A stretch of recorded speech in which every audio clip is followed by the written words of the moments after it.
అమర్, నీకు గతం పూర్తిగా గుర్తు రాలేదు కదా? ఇప్పుడు కొంచెం గుర్తొచ్చింది కదా, మెల్లగా మొత్తం గుర్తొస్తుంది. స్వామీజీ వచ్చినందుకే నీకు ఆ మాత్రం గతం గుర్తొచ్చింది అమర్.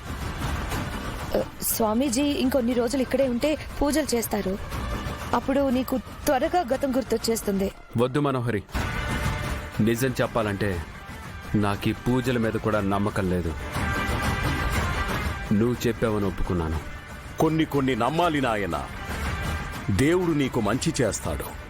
మమ్మల్ని ఉండనివ్వండి.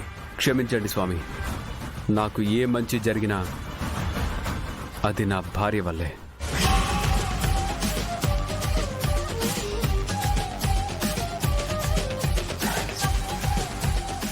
తను ఎక్కడున్నా నన్ను కాపాడుతూ ఉంటుంది.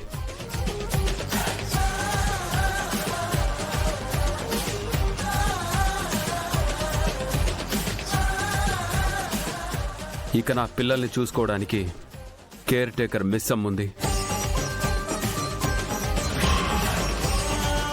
రాథోడున్నాడు. నా పిల్లలు, మిస్సమ్మ, రాథోడ్ వీళ్లే నా బలగం.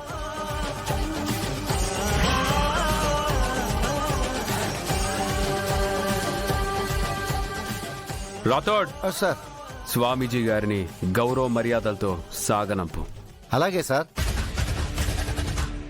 అమర్, అది కాదు. ఇంకేం చెప్పక మనోహరి, నేను డిసైడ్ అయ్యాను. స్వామీజీని పంపించేద్దాం.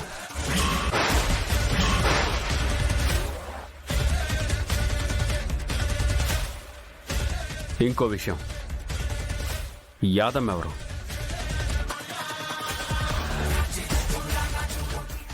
నేను ఈ ఇంట్లో పని మనిషిని సార్. పిల్లలకి కేర్ టేకర్ని కూడా. నువ్వు కేర్ టేకర్ అయితే మిస్సమ్ ఎవరు? అది సార్, ఆవిడ కూడా కేర్ టేకరే సార్. ఇద్దరు కేర్ టేకర్లు ఎందుకు? అయితే బాగీని పంపించేద్దామా అమర్? బాగీని కాదు, యాదమ్మని పంపించాలి.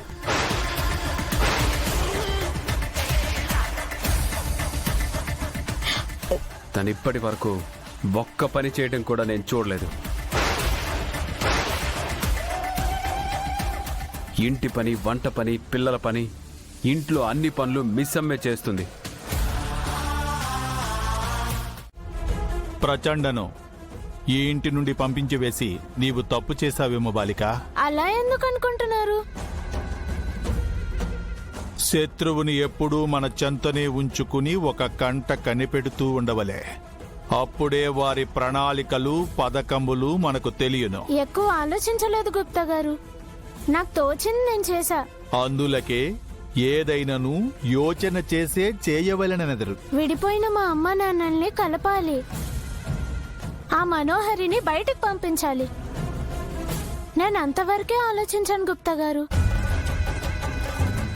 ఈ ఎంతసేపు వారి గురించేనా? నీ గురించి నీవు ఆలోచించవా బాలిక? వెలుపలకు వెళ్లిన ప్రచండు ఊరికే ఉండునా? నీపై రెట్టింపు కోపముతో, పగతో రగిలిపోవచ్చు. నీకు ప్రమాదము తలపెట్టవచ్చును. నీ ప్రాణములకే ముప్పు రావచ్చును. అప్పుడు ఏమి చేయదు? ఏముంది, ఆ జన్మలో ఆయనకి భార్యగా కడదాకా ఉండలేకపోయాను. ఈ జన్మలో కూతురుగా ఉండలేను. అంతేగా. ఎంత తేలికగా అనుచుంటివి బాలిక. అమరేంద్ర కొరకు నీ జన్మను త్యాగము చేయదలిచితివా? 10 ఏళ్లకే జీవితమంతయు అయిపోయినది అనుకునిచుంటివా? 10 ఏళ్లు బతికామా 100 ఏళ్లు బతికామా అని కాదు గుప్తా గారు. మనకిష్టమైన వారిని కాపాడుకోవడంలోనే మన జన్మ ధన్యమైనట్టు.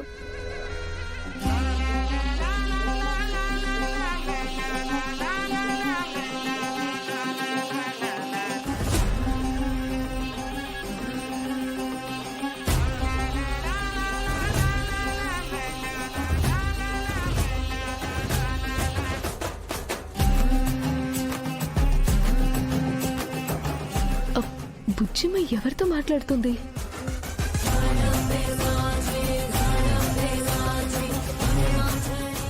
జన్మ ధన్యమని నీవనుకొనిచున్నావు. నీకు లభించిన ఈ జన్మ కూడా వ్యర్థమగునని మేమనుకొనిచున్నాము. పర్వాలేదు గుప్తా గారు, నా వాళ్ళ కోసం నేను ఎన్నిసార్లు చావడానికైనా ఎన్నిసార్లు పుట్టడానికైనా నేను సిద్ధమే.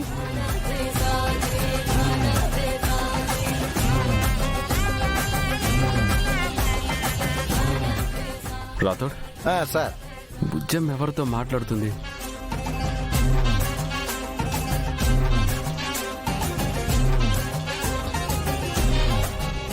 బుజ్జమ్మలో అరుంధతి మేడం ఆత్మ ఉందని సారుకు చెప్పకూడదు.